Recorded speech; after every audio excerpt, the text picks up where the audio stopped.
Seharusnya kau ikuti nasihat mereka. Keras kepala. Apa akibatnya? Lihat ini. Sampai jadi jelek begini, masih pontang-panting. Kau sih terlalu menuruti gelora jiwa mudamu yang menggebu-gebu dan kurang pertimbangan. Penuh gairah memang, tapi tak logis. Coba kalau imajinasimu dulu tak ngawang-ngawang, tak akan sesulit sekarang keadaanku. Apa? Salahku sendiri? Enak saja kau ngomong. Kamu kan yang memilih semua ini. Sok romantis, sok beda dari yang lain. Terlalu percaya pada fiksi, puisi. Gayamu seperti seniman kaliber dunia. Estetika.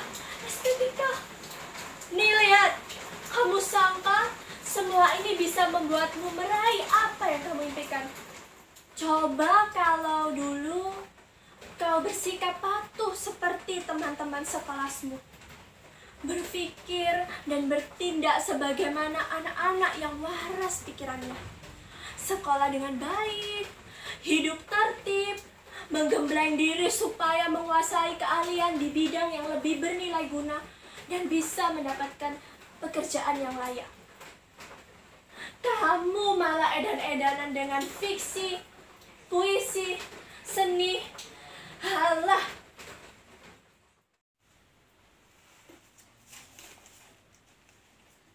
Seperti anak-anak perempuan di kampung ini, saya juga tak tahu cerita istimewa apa yang pernah saya miliki dan bisa saya ceritakan.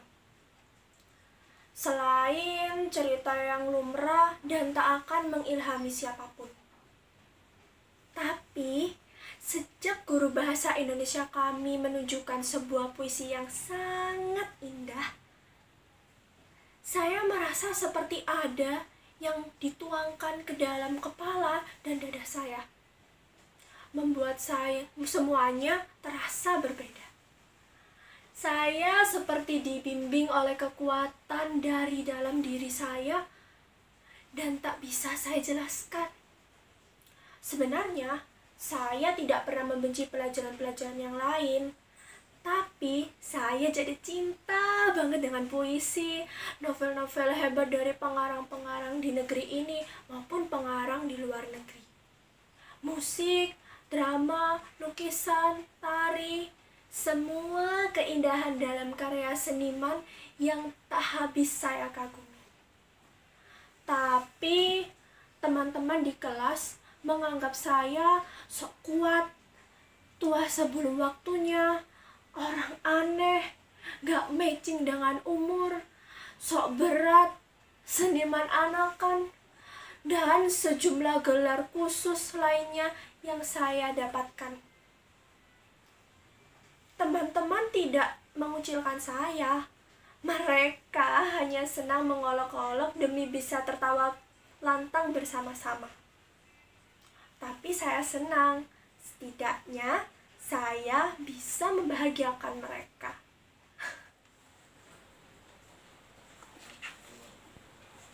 Apa?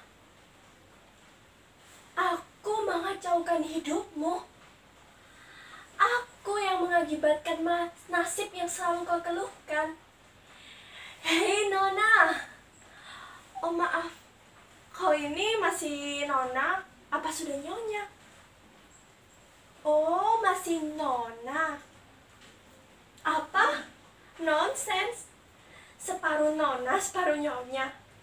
What the hell? Oke lah, apapun statusmu, dengarkan saya. Di usia seperti saya sekarang ini, setiap orang harus membuat pilihan penting dalam hidupnya, dan saya melakukannya. Saya tidak mau ikut-ikutan mereka yang menjalani hidup ini bagaikan sebuah warisan. Tinggal mengulurkan tangan saja dan menerima apa yang diperoleh. Lalu menjalaninya menjadi tua dan mati. Saya tidak seperti itu. Kalau orang lain tak memilih apa yang saya pilih, itu hak mereka. dan itu juga merupakan sebuah pilihan. Tapi saya juga tidak mau terus-terusan kau salahkan atas pilihan saya ini. Saya ingin jadi pengarang, seniman. That is my choice. Jadi, kau tidak bisa terus-terusan mendatangi saya dan meminta saya untuk mengubah pilihan saya ini.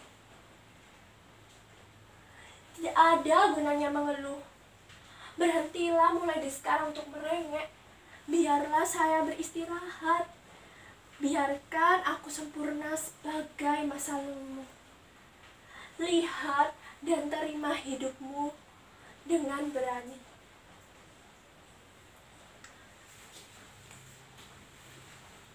Saudara-saudara, profesi yang saya pilih ini mungkin tidak menyajikan finansial yang hebat, popularitas berlimpah, atau status yang bisa membanggakan bagi keluarga. Tapi saya harus melakoninya, dan saya tahu saya tidak akan mendapat dukungan dari siapapun. Mungkin mereka tidak akan menghalangi saya karena saya ini keras kepala. Tapi mereka pun tak akan menunjukkan dukungan kepada saya. Saya hanya akan dibiarkan dengan pilihan ini sambil diam-diam mereka berharap saya ini gagal. Lalu mereka mencibir dan menunjukkan ke depan muka saya bahwa apa yang mereka bilang itu paling benar.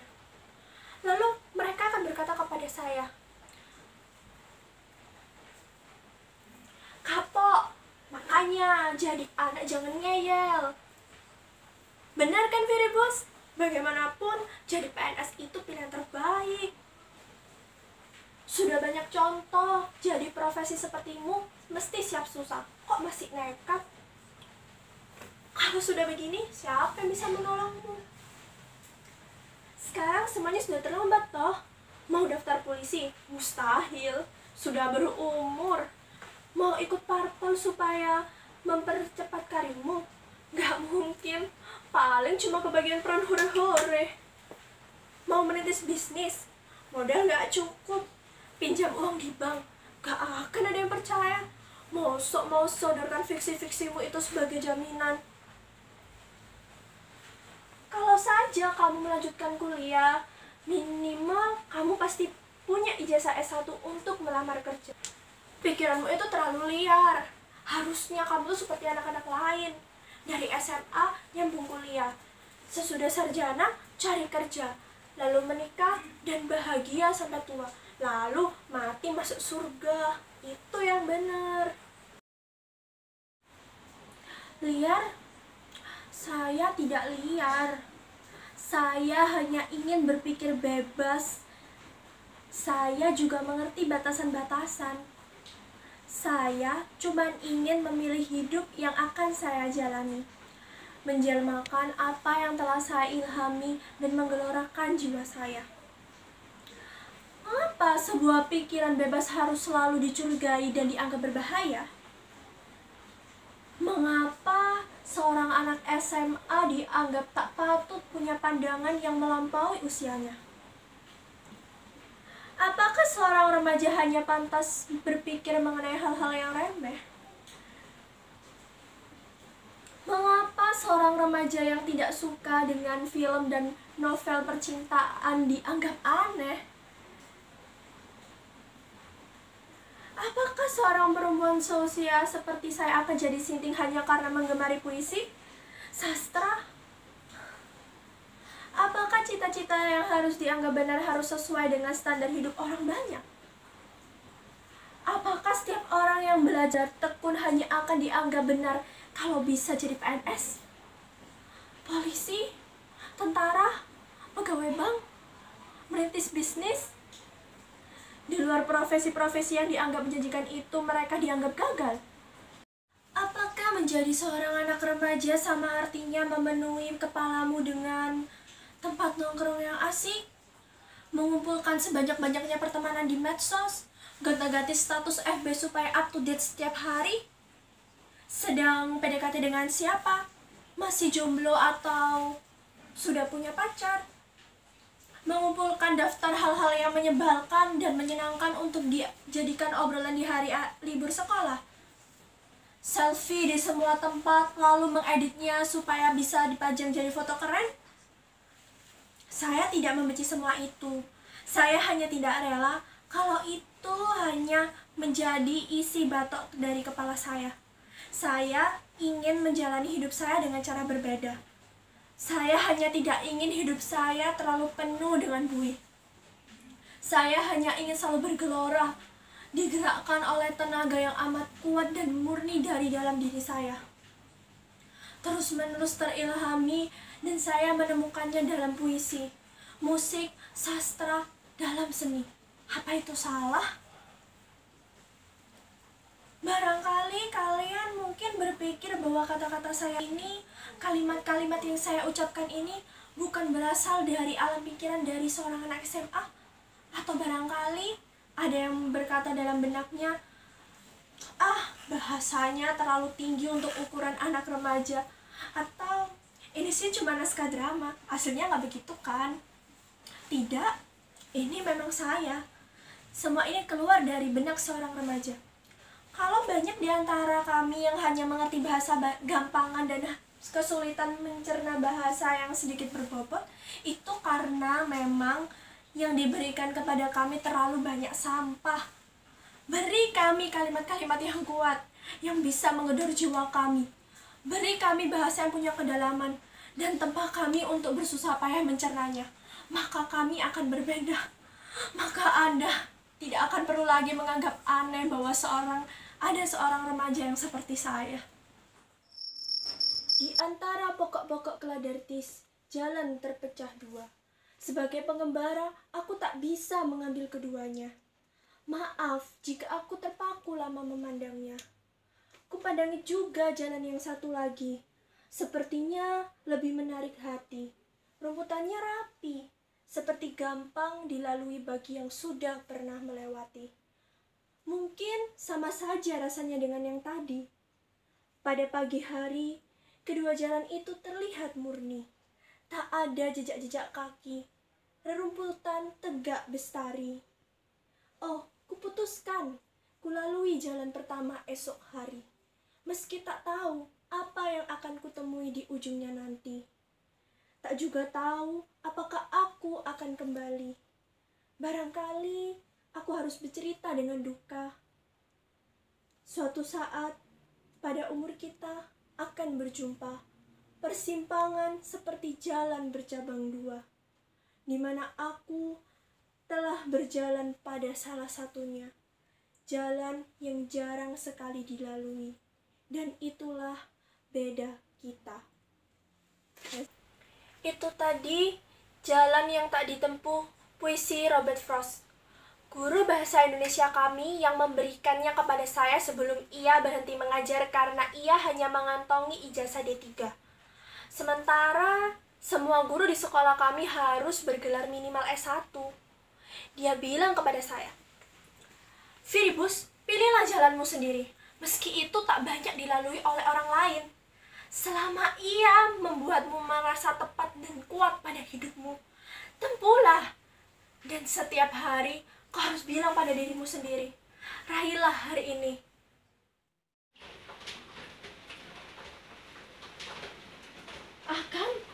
Mungkin ini pemilihan tenses yang salah. Lihat, ini bukan lagi future tense.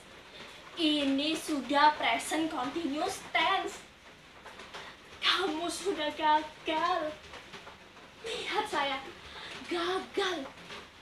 Kalau saja dulu kamu tidak sok puitis, tidak nyecer guru bahasa Indonesiamu untuk menjelaskan makna puisi itu, pasti aja kamu tidak akan keracunan ilham seperti itu.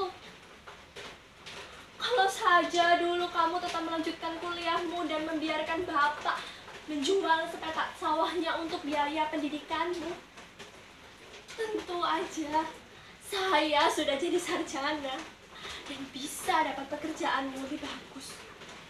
Tapi Kamu malah bertingkah bak filosofi Yunani antik. Kamu bilang sawah tak boleh dijual. Itu bukan cuma sumber penghasilan, itu sumber nilai dan hidup Bapak. Itu cara Bapak menjalani hidup, menunjukkan bakti pada Tuhan dan kehidupan. Kalau semua petani berpikir menjual sawahnya demi biaya pendidikan anak-anaknya, bangsa ini akan kehilangan besar. Halah, gayamu selangit. Kamu menyedihkan, menyangka dirimu telah memilih hal yang benar karena mengikuti dorongan dalam jiwamu. Padahal akibatnya bisa kau lihat sendiri pada saya sekarang. Kamu menyedihkan. Kamu hanya seseorang yang ingin eksentrik, beda, unik, dianggap berpikiran bebas, dan mampu mandiri.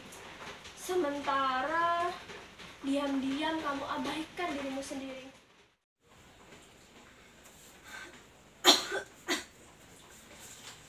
Saya susah sekali mendamaikan keduanya. Mereka terus-menerus bertengkar. Padahal cerita ini sudah harus saya bereskan besok. Pihak penerbit sudah memberi deadline. Mereka tahu seluruh anak-anak remaja di negeri ini membutuhkan bahan cerita yang bisa mengilhami sebuah perubahan besar dalam hidup mereka. Sebenarnya, sejak 10 tahun terakhir, saya agak kewalahan meladani banyaknya permintaan dari penerbit juga produser film yang tertarik pada masalah-masalah remaja. Mereka butuh sesuatu yang lebih punya bobot dan menginspirasi. Itu adalah kekuatan untuk bersaing. Saya hampir kehabisan ide. Makanya saya ambil dari kisah hidup saya sendiri. Tapi malam ini saya sudah lumayan capek. Saya akan sangat menghargai kalau Anda semua berkenan memberi ide bagaimana menyelesaikan konflik antara dua tokoh dari cerita saya ini, supaya tidak berlarut-larut dan saya bisa segera istirahat. Tapi tunggu dulu, sebelum Anda memberi pendapat, saya mohon diri ke dalam. Anak saya yang paling kecil akan segera tidur dan saya harus membaca dongeng untuknya. Permisi ya. Shh, tolong jangan terlalu ribut. Nanti mereka berdua akan muncul lagi dan bertengkar. Oke? Permisi.